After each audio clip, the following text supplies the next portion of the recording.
അല്ല ഹയാന്നല്ലോ മോളെ പേര്. ഹയാന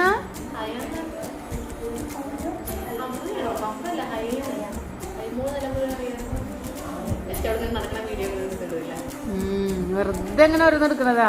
സീരിയസ് ആയിട്ടൊന്നൊരു വീഡിയോ എടുത്തിട്ടില്ല. അല്ല യൂട്യൂബ് അങ്ങനെ ആക്റ്റീവായി കിടന്നോട്ടെ വെച്ചിട്ടാ. എന്നിട്ട് പിന്നെ അങ്ങനെ കട്ടായി പോകും.